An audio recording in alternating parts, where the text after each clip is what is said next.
آیا موسیقی حرام هست؟ بله حرام هست، مگرم الله نگفته و من الناس من یشتری لهو الحدیث؟ سوره لقمان آیه 6. مگرم الله نگفته واستفزز من استطعت منهم بصوتك؟ سوره اسراء آیه 46. مگرم الله نگفته والذین لا یشهدون الزور؟ سوره فرقان آیه 72. ابن عباس رضی الله عنه مفسر قرآن حبر امت میفرماید واستفزز من استطعت منهم بصوتك.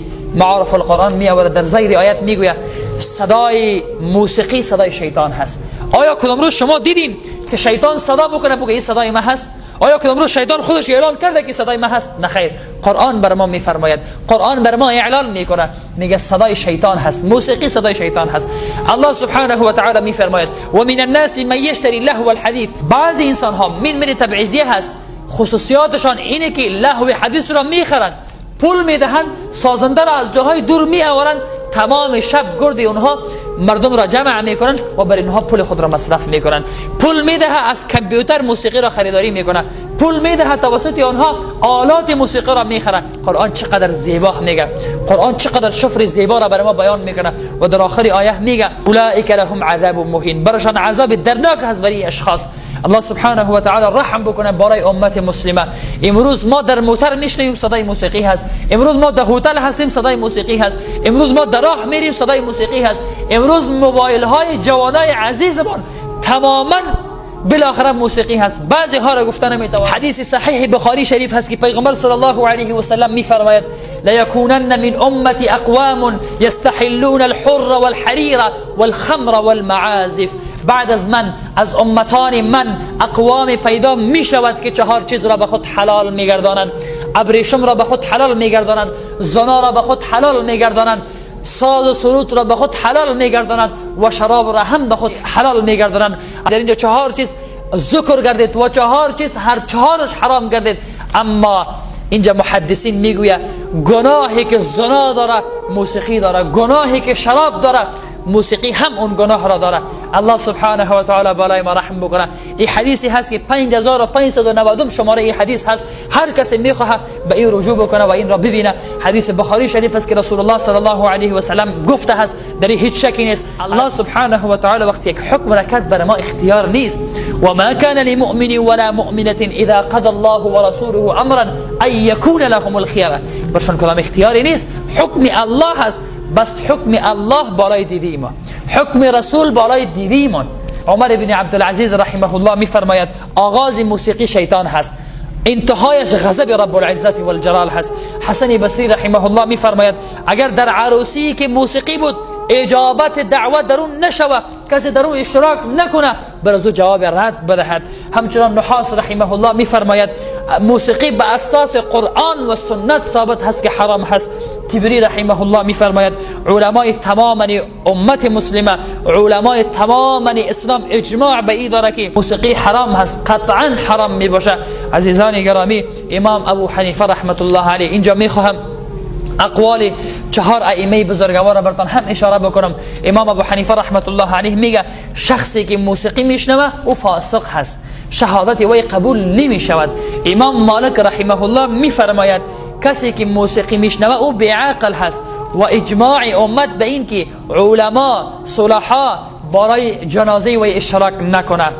الله اکبر، چقدر گناه بزرگی هست عزیزان گرامی. نظر امام شافعی رحمت الله علیه میگه اصحاب وی به تحریم موسیقی اجماع کردن و تصریح دارن که از الله و رسول ثابت شده که باید موسیقی شنویدن نشوه و گناه بزرگ هست.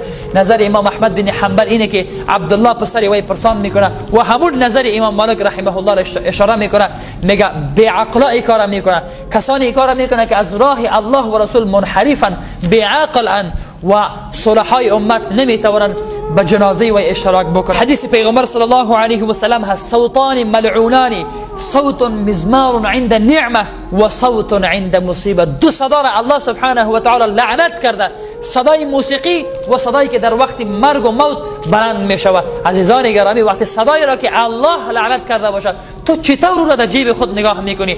صدایی را که الله لعنت کرده باشد تو چطور در تلفن خود نگاه میکنی؟ عزیزی من آگاه شو، صدایی را که الله لعنت کرده تو چطور در خانه خود جای میدهی؟ از الله باید اطاعت بکنیم، حکم الله برای دیده ما هست. چیزی که براتون بیان بکنم از شریعت اسلامی فقط دف و دایره یا هم کف زدن از زیر شریعت کدام ممنوعیتی نداره. حدیث هست در این مورد، حدیث ام المؤمنین به عایشه صدیقه هست که رسول الله صلی الله علیه و سلم دف و دایره ده و اون هم در محافل خوشی اجازه داده و اون هم برای زنها جایز داده که باید خلط نباشه، مرد و زن یک جایی باشه، بالاخره این صورت بگیره. فقط مختص برای زنها است.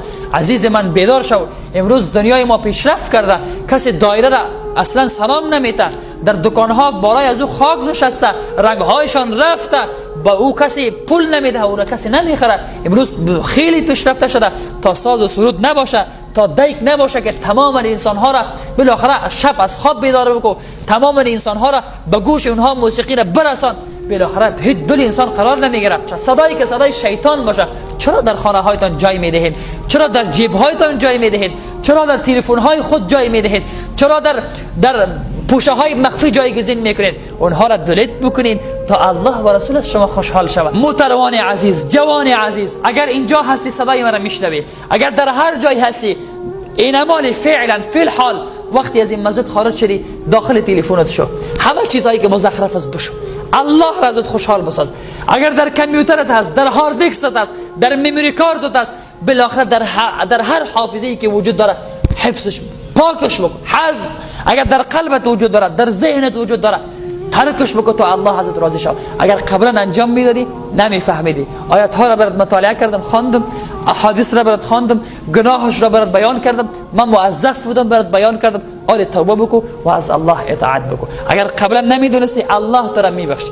الله رحیم هست، الله مهربان هست. اما اگر من بعد انجام بدی الله متعال ازت پرسان میکنه. تو محترمان عزیز، برای تو میگم اگر تو در این مسیر را تو تکر بکنی پیش الله برای چه جواب میدی؟ در همون موتور موسیقی هست، پیش الله چه جواب خواهید داد؟ تو جوان عزیز با تلفن اگر تو وفات بکنی، در تلفن تو همون چیزا باشه، پیش الله چه جواب خواهید داد؟ ما یک لحظه را ما ضمانت کردن نمیتونیم. میشه این لحظه ما از دنیا بریم، میشه فردا نباشیم. پس بیاید این مال عزم و اراده بکنیم، توبه بکنیم. الله بخشنده هست، الله مهربان هست، پس ما را میبخشه. پس ما هم عزم و اراده بکنیم، قول بتیم با الله که ما هرگز این کار نمیکنیم.